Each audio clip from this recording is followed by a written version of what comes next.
Alright, so this is, I mentioned George Soros here a number of times, but real quick, I want to talk about gold for just a second.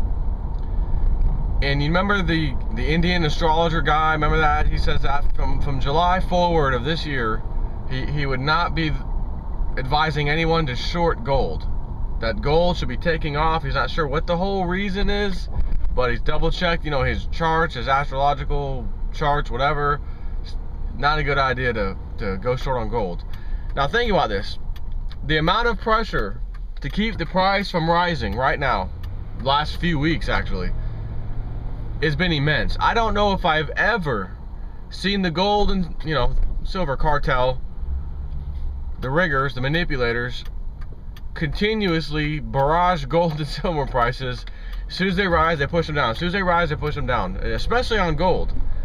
Having said that, do you recall just a few weeks ago, maybe a couple weeks ago, that gold blasted past the high 1200 mark, over 1300, hit $1,340 rapidly, and then all of a sudden they let all the stops out to push the price back down, got it under 1200, 90 something dollars.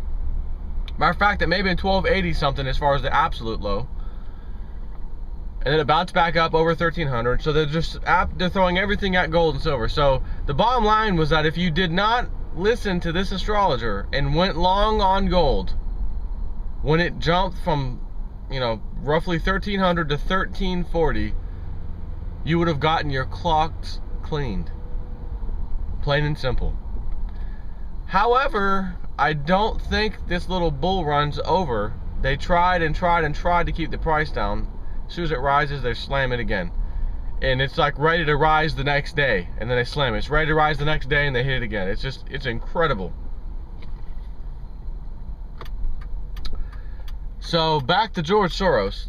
Again, I said, if you want to know really what the market's going to do, you want to make a bet, man, follow George Soros. That guy never seems to make a wrong decision. And, we talked about how earlier this year, his filings, which again, they're delayed, but they're delayed for everybody. By the time we see them, a month or so could go by, a month plus easily, before they decided, well, I think I'll just change my position. And we wouldn't know about it till the next filing. So, long story short, he had a pretty massive short position in the beginning of this year against the S&P 500, the stock market basically. His latest filings just came out days ago, a few days ago. The next quarter. All right, what has he done? Is the short position in the S&P 500 the same? Did he sell off some of it? Did he go long on some of it? What happened?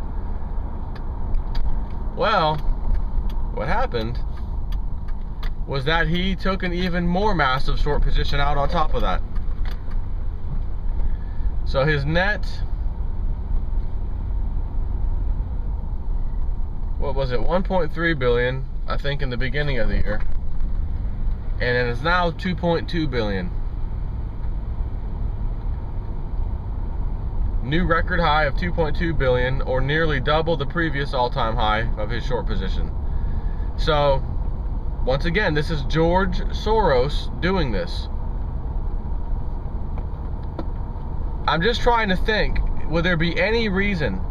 Because I gotta tell you, out of all the stuff I've ever, out of everything that I studied, out of all the signs, whatever you want to call it, of when, if there's a date when the big crash had happened, honestly, it's around September or October of 2015.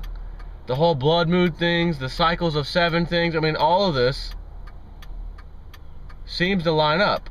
So let's just take for a second 2008 though, right? Because the original crisis happened in roughly September or October of 2008. 9, 10, 11, 12, 13, 14. So 2008, 9, 10, 11, 12, 13, 14. That's 6 years. That's not the 7-year cycle. 7-year cycle would say next year, 2015.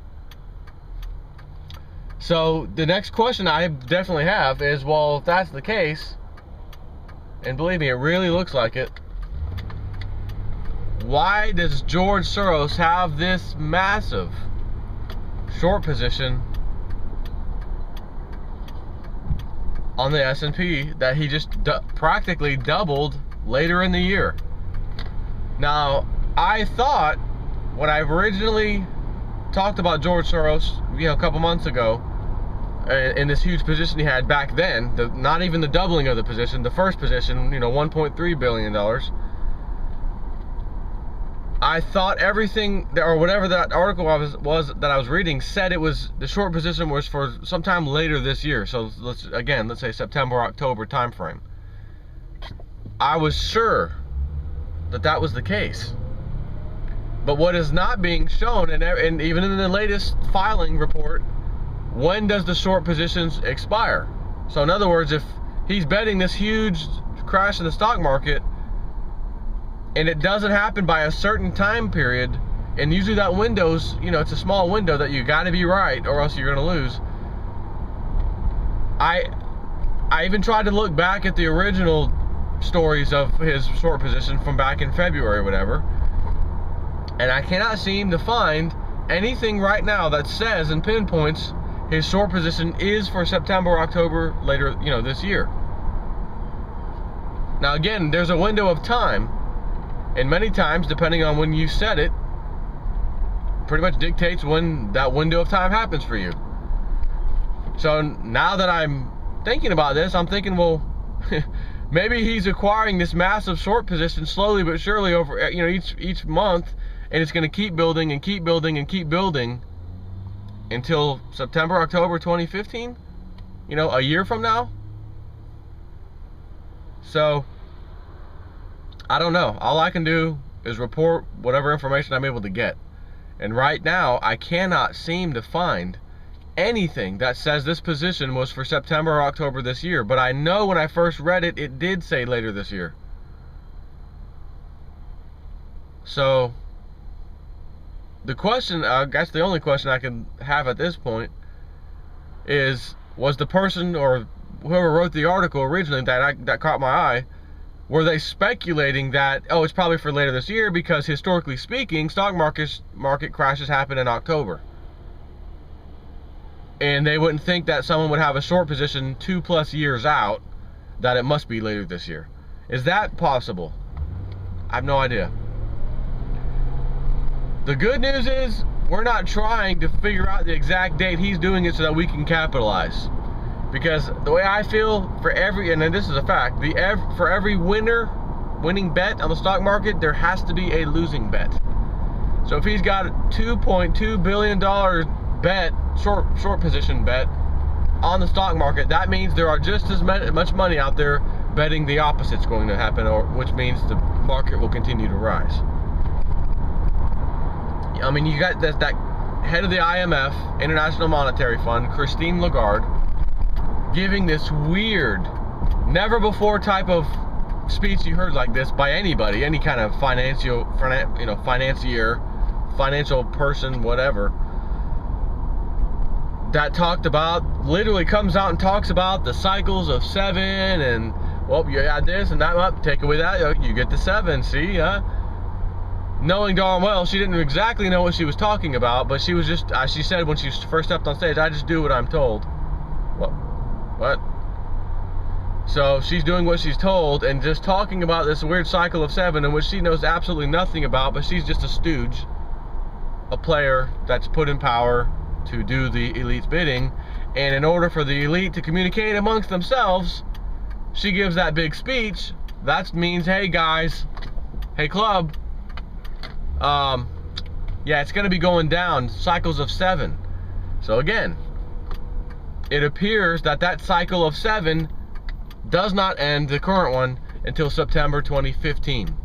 So does that mean we have a full year now of nothing to worry about? They'll just keep kicking the can down the road, as they say, and potentially decent silver and gold prices? Forget gold. Decent silver prices for the time being? Hey, like I said, I've finally met the biggest goal I've ever set, because this has taken so long to happen. I never thought I would be able to go this long and acquire the amount of silver I wanted, but I can safely say I have. So if I've got a whole other year coming, man, why stop, right? Keep stacking. The rule number one of silver stockers: keep stacking when you can and while you can. So George Soros' latest filings took out almost doubled his last position practically. Missed it by $100 million, you know, $900 million additional bet, short position. All we can do is wait and see. Take care.